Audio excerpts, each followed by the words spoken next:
Last time we talked about George Santos, Chris said, say goodbye, America. Say your final goodbyes. Drink it up now. But no, there's still just a little bit more because the embattled congressman saying today that he has discussed his future options with the House Speaker Mike Johnson. Santos is facing a potential expulsion after a House Ethics Committee found that he spent campaign funds on, among other things, designer clothing, Botox, and OnlyFans. But that hasn't stopped Santos from fighting back as he lashed out during a 3-hour-long conversation on X over the weekend, essentially contending that his colleagues aren't much better than him. Within the ranks of the United States Congress, there's felons galore. There's people with all sorts of shisty backgrounds, and all of a sudden, George Santos is the Mary Magdalene of United States Congress. I have colleagues who are more worried about getting drunk every night with the next lobbyist that they're going to screw and pretend like none of us know what's going on and sell off the American people.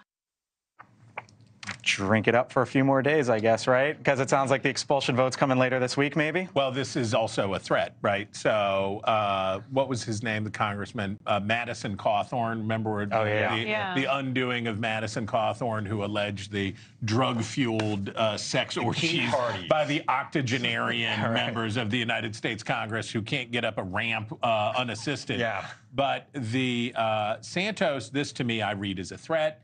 He's telling the Republicans, if you push me too hard, I'm going to name names about who these drunk lawmakers are who are cavorting with lobbyists.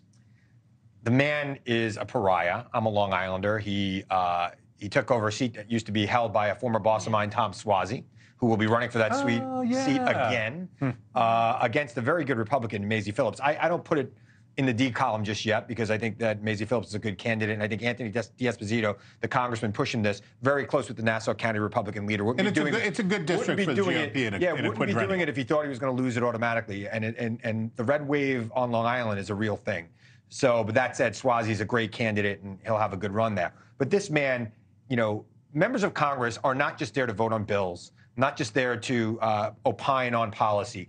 They do real work for their constituents in their communities. And for the last year, the people of the 3rd Congressional District of New York have had no one there doing that work for them. And this man should be ashamed of himself. He should have resigned months ago.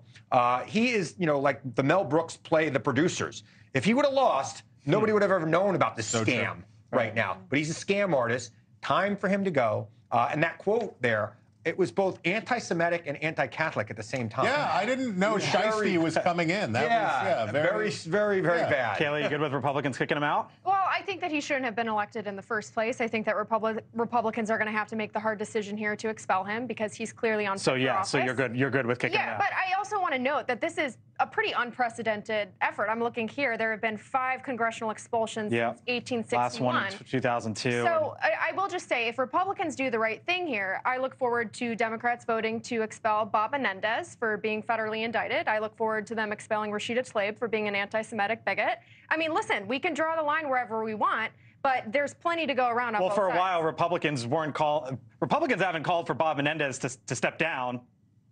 And I think it was because there was the George Santos thing hanging out there for quite some time. I think I've called for Bob Menendez to step but Republicans are. So, but does she have a point? Does she have a point there? Like, if you're going to expel this guy? I think Bob Menendez needs to go, too. I mean, you know, it's a very simple fact. New Jersey's governor gets to appoint the next senator. It's not a change in anything for Bob Menendez. So if they're not getting rid of Bob Menendez, there's some other reason behind it. And the guy has beaten one indictment, so maybe they think he's going to beat another one. But frankly, you know, gold bars in your jacket pocket and a Mercedes-Benz in your driveway is a pretty steep, you know, hill to overcome in the court. Yeah. Thank you for watching. And make sure you go to joinnn.com to find NewsNation on your television provider.